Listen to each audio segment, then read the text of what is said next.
Here at the Real Outdoor Experience, we share our experiences to help inspire you to get outdoors and take your kids. This video includes hunting footage that may be disturbing to some viewers. Therefore, we recommend that viewer discretion be advised. Get your kids outdoors, and always, keep it real. Thanks for watching.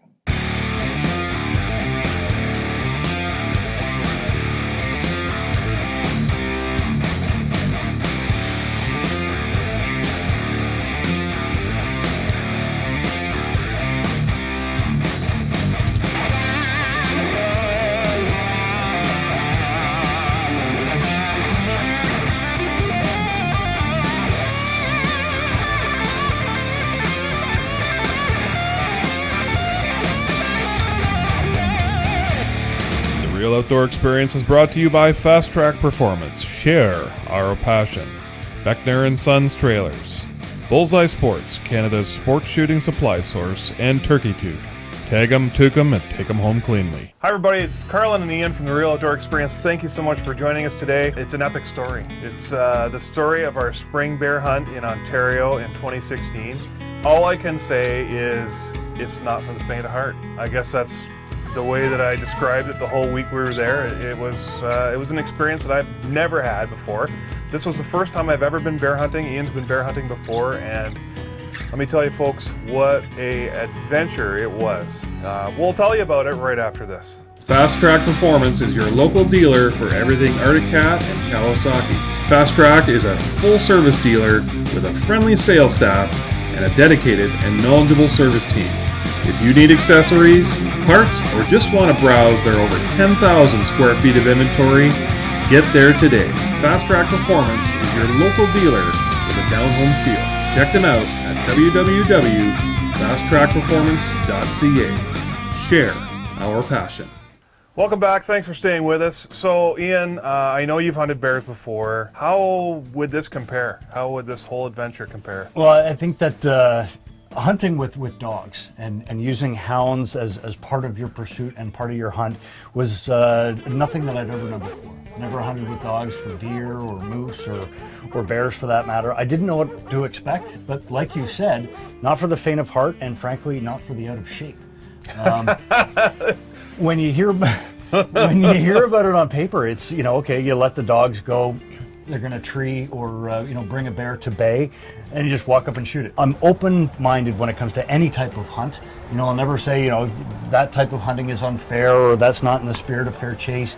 Each to their own has always been my motto, and I wanted to experience something different. And tell you, Matt Hawthorne and Fast Track Kennels, it was a fantastic experience. Really different hunt. It was a real outdoor experience. I'm not going to lie to you. It was, even though it was camping, and we camped in our trailer from Beckner & Sons. What a fantastic piece of equipment that is. We pulled the cat out, and we had all of our stuff in the trailer. I think I had a couple bags in my truck, and that was it. But pulled the cat out, put our cots down on the floor, had all our cooking stuff inside. Essentially, we pulled up, set up camp with this trailer, and away we go. It was a big woods hunt for sure. Yes. It was not where you're at a lodge and then just basically driving to a tree stand where you're going to sit. Hunts like that have a great deal of merit. This was not like that. It was a real outdoor experience where camping outside and sleeping outside and cooking your meals outside. It was a great experience. It really was. It was campfires at night, and you crawl into bed and you're totally exhausted. Get up in the morning and you're ready to go. You're ready to get out and hit the roads and hunt for bear. Before being in the situation, I'm kind of thinking about the fair chase element and, what is this going to look like? We're just going to let the dogs out of a truck and, we're following in the Arctic Cat Prowler and we're just going to let the dogs out. They're going to chase a bear. It's going to go up a tree and, then we're going to walk up and frankly shoot it. Yes. That is not the way it wound up being at all. No.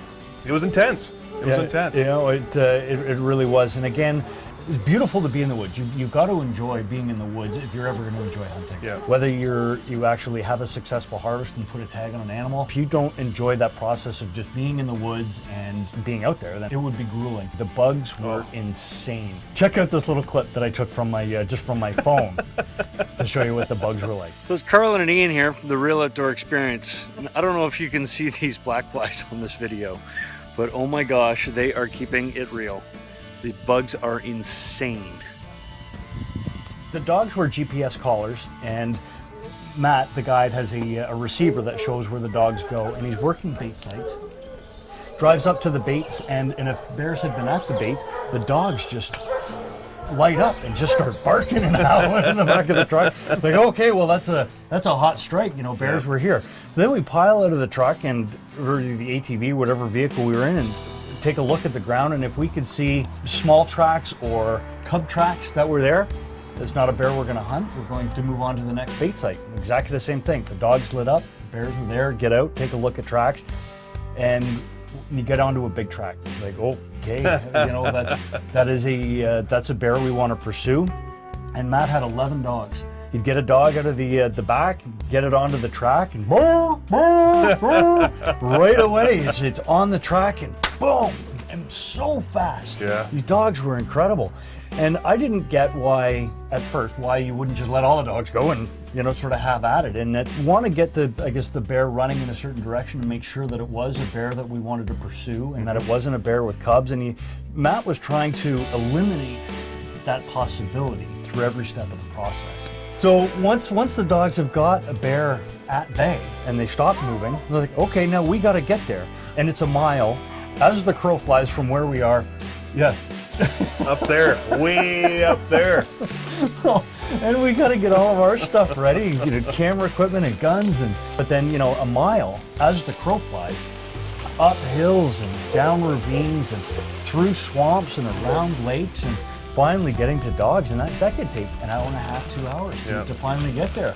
Looking up into that tree, I can't say enough, and good quality optics is so important to be able to identify if that is in fact a bear that's A, legal to shoot, and then B, that you want to shoot. One of the first bears that we treed, we got up there and it was a big mature bear. You could tell it had a long snout, a big head, and the small round ears. And as soon as we identified that it was a sow with a cub, which of course is not a legal harvest in Ontario, we got to get the dogs and get out of the woods and let her come out. Well, folks, in true keeping it real fashion, we hiked, I don't know, what seemed to be about 10 miles. It was only a kilometer, I think, but we took the time, and you can see that the bugs are out. So, it's easy to make a hasty shot, but after glassing the tree, we found out it's a sow with a cub. So this is out of bounds. We've unloaded the gun. We're gonna head back.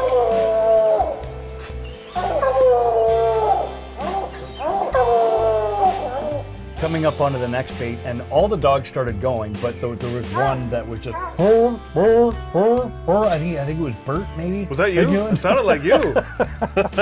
But and Matt said, he goes, oh no, that's a hot track right there. So we looked at the ground, and there was a bear track in there that was, I don't know, half again longer than this thermocell. Made me nervous. Yeah, well, That's a big bear. You realize, like, holy cow, like that really is a big animal. So Matt let 3 dogs go right at the start, and there's no hesitation picking up the trail, and they just went, like, we were beside the road, and there was a rock face cliff right there, and then a big swamp at this end. So all we could do was just start climbing right up, and it was Carlin's shot. He was on the guns. I've got the camera equipment. Literally would have been beneficial to have all of our hands, to be able to climb up this rock face. Come up to the top of it, and it goes down a little piece, and then up another huge part. By the time that we got to the top, like, we were gassed. It was exhausting, and it was hot. Yes. And by then we could actually hear the dogs baying, maybe another 200 yards in front of us, and the barking of the dogs was just frantic. And you could tell by the tone. It's like, wow, they didn't sound like this when it was the sow and the cub. It didn't sound like that with small bears. Like, these dogs were frantic and excited and were baying like crazy. Matt got a little bit ahead of us. He's 10 years younger than us. And in like smoking good shape. He's a mountain man. He's been doing this for a while. So he got a little bit ahead of us, and the last 15 or 20 yards was virtually a vertical rock face. Yes. And Matt had said to us, if If they've got a bear treed, when we get there, two things are going to happen. The bear's going to realize that there's humans present. It's going to make him nervous, but the dogs are also going to want to come to the people. And as soon as the dogs vacate the base of the tree, the bear's going to want to come down it. And that was really when things started to get intense. And I wasn't quite ready for how quickly things were going to happen and the degree of intensity with what was about to transpire. Because again, these dogs are absolutely frantic. We could see it was about 90 yards. Again, use a rangefinder. Can't stress enough the importance of knowing how far away something is. With the binoculars and the rangefinders, we were able to know what was going on. We knew it was a bear that we wanted to shoot. We knew it was a big male. We knew it was by himself. It was such an intense moment. It was such a hard climb up there. You add the stress, anxiety, excitement, whatever you want to call it, of hearing the dogs. You can, Matt is, he's given all the signals saying like, this is a shooter bear, it's game on. This bear started coming down the tree, and Matt and the dogs were still there. Get up that tree! Get up that tree! Get up that tree! Get up that tree! Get up that tree! So this was kind of somewhat uncharacteristic of how things play out at these scenes, and it was a split-second decision to, when to shoot the bear, because that was not the plan. This was a big, mature bear, 17, 18 years old. And well, I was pretty curious as to what it was going to taste like.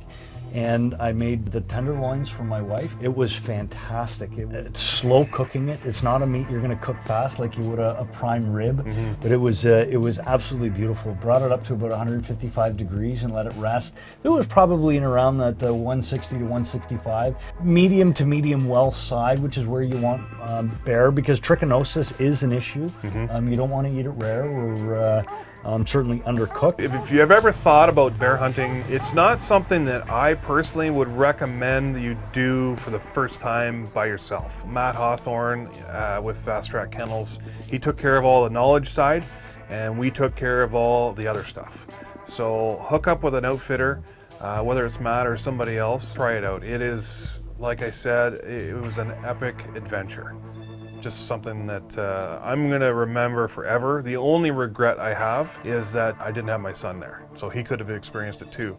Although I think this may have been a little bit too much for him. You make a really good point, Carlin, and we're obviously very conscious of taking a kid hunting and getting a kid out into the woods. You want to make sure that they're emotionally ready for that encounter. I can see that being traumatic Absolutely. For a younger hunter or somebody that's brand new to it. Just the bugs alone would have been traumatic. Well, that's it from Carolyn and Ian from the Real Outdoor Experience. We hope you enjoyed this. It's a little bit of a different episode, more of a story, taking you on our journey with us. I know we've enjoyed bringing this to you, and we certainly enjoyed the hunt. Thanks again to Matt Hawthorne from Fast Track Kennels, to Charlie and Jackie from Fast Track Performance, and our friends at Vortex. They really helped making the hunt exactly what it ought to be. Thanks for tuning in, everybody, and as always, keep it real. Take care for now, folks.